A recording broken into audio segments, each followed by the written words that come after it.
औज़ु बिल्लाहि मिनश शैतानिर रजीम बिस्मिल्लाहिर रहमानिर रहीम। मां पांजी थोड़ी अॼु हिते दोस्त सिंध खां बि आया आहिनि, ॿियनि पंहिंजो सूबनि खां बि आया आहिनि, दुनिया जे ॿाहिरि मुल्क खां बि आया आहिनि।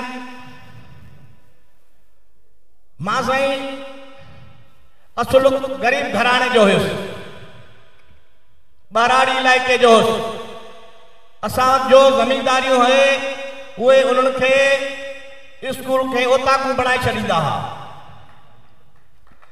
ऐं पढ़ाई न हूंदी। केतिरा असांजा ॿाराड़नि में क़त्ल थी विया, पर चवंदा त इहे जाहिल माण्हू हुजनि। पर हिकिड़ो वाहिद शख़्स हुयुसि, 1980 में मुंहिंजी उमिरि आहे 12 खां 14 साल। बाबा साईं वफ़ात करे वियो, उन खां पोइ मां जदोजहद कई। जे पगाई मां जेको मुंहिंजो नंढड़े शायदि ॻाल्हायो इन आंगे नंढड़े होशियारु हूंदोसि, पर हुयो त ॿाराड़ी ऐं पढ़िए लिखे में त पंहिंजो फ़र्क़ु आहे। तव्हां पढ़िया लिखिया आहियो, असां हिकिड़े ॿाराड़ी इलाइक़े जा 4 दर्जा पढ़ियल आहियूं, क़ुर पाक पढ़ियल आहियूं, उन में ज़रूरु फ़र्क़ु आहे। मां असुल तव्हांखे हक़ीक़त ॿुधायां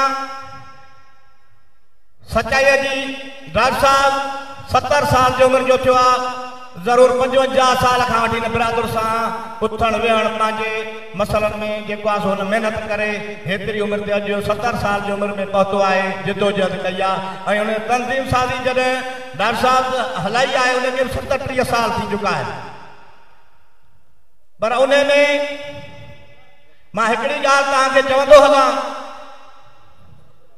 उन में तव्हांजी साईं महिनत घटि आहे।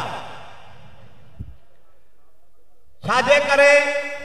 छो जॾहिं मां तव्हांखे ॿुधायो त मां हिकु ग़रीब घराणे जो हुउसि, अॼु मुंहिंजे कढ 10,000 20,000 माण्हू छो कढनि? उहा मुंहिंजी माण्हुनि सां मोहबत आहे।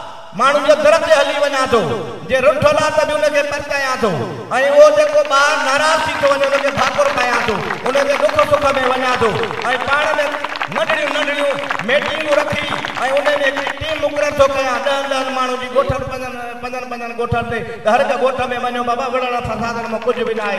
जंहिंजे करे उन्हनि माण्हुनि में इहो ख़ुशहाली आई त यार हे महिनत करे थो, असांखे गॾे थो, हर दुख सुख में आहे, जंहिंमें हज़ारे माण्हू जेको असांजे कठा गॾु आहिनि।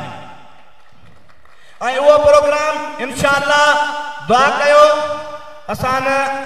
ऐं उहा ई बिरादरी जी डॉक्टर साहब वांगे असां पंहिंजी ख़िदमत कई आहे, पर अॼु डॉक्टर साहब असांखे पंहिंजो सम्झी, मुंहिंजा पुराणा तालुक ते डॉक्टर सां हुया, मां तंज़ीम में बि ईंदोसि, पर मां हिसो तंज़ीम में न वरितो हुयो, पर कमु ज़रूरु कंदोसि। ऐं केतिरा मां में बि 9 में बि प्रोग्राम डॉक्टर साहब जो कयो, वरी सखर में बि प्रोग्राम थियो, असां हुन में बि गॾियासीं। 9 में मां वॾो प्रोग्राम कयो डॉक्टर साहब जो, हज़ारनि जे तइदाद में, जेको साईं पाण उन में मौजूदु हुयो, केतिरा ॿिया बि हुया। ऐं इंशाअल्लाह तव्हांखे अहिड़ो प्रोग्राम ॾेखारींदासीं, मूंखे नथो लॻे त तव्हां अहिड़ो सिंध में कॾहिं को प्रोग्राम कयो बि हूंदो। पर उनजो मोहबत हाणे असुल मसइलो आहे, इहा महिरबानी कयो, महिनत कयो साईं। तव्हां माण्हुनि वटि हली वञो, तव्हां ऑफिसर लिखिया पढ़िया हो, तव्हां पंहिंजे नौकरी में पूरा हो, सुभाणे तव्हां चओ था यार असांजो कमु नथा करे सघूं, त महिरबानी करे तव्हां उन्हनि जी माना मददगार बणिजी करे नवाजवान छोकिरा जो जेके डुक डोड़ कनि ऐं उन में जिदोजहद कनि ऐं निकिरनि ऐं पंहिंजे क़ाइद से उनजे अॻुवानी कनि ऐं उनखे किथे अचे त उनखे इज़त बख़्शे। पर जंहिं सिर्फ़ु नाले त तंज़ीम में वेठा हूंदव त इहे 37 साल गुज़री विया आहिनि, ॿिया बि 37 साल इहा अहिड़े जा अहिड़ा हूंदासीं जहिड़ा आहियो, ऐं न निकिरी सघंदव। मां अॼु तव्हांखे ॿुधाए थो छॾियां, निकिरणो आहे त ख़ुदा जो कसम आहे, सभु बिरादरी गॾु आहे, काॾे वेंदी, पंहिंजा आहिनि, पंहिंजो रखंदो आहिनि, काॾे वेंदा? सरपुर सां प्यार त कयो, उनखे पंहिंजा विशा विसारे उनखे छॾियो त सयूं। असां आहियूं साईं फलाणो ख़ान साईं काढ़ियल आहे, इहो न अचे, फलाणो ख़ान काढ़ियल आहे, इहा असांजी जहालत आहे साईं। भली को नाराज़ थी वञे, राज़ी रहे, पर जे मूंखे चओ किथे बि त मां हली हलंदुसि। पर सभु इनखे मां इहा थो कयां त इहे सभु विशा छॾे पाण में मोहबत कयो, प्यार कयो ऐं वॾनि जी इज़त कयो। असां हिते मोहम्मद नवाज़ अब्बासी पहिरियों असां हिते पंहिंजो जेकी तंज़ीम साज़ी जो कमु कयो आहे, अॼु 80-75 साल जो आहे, पर अॼु बि असां सां बीठो आहे।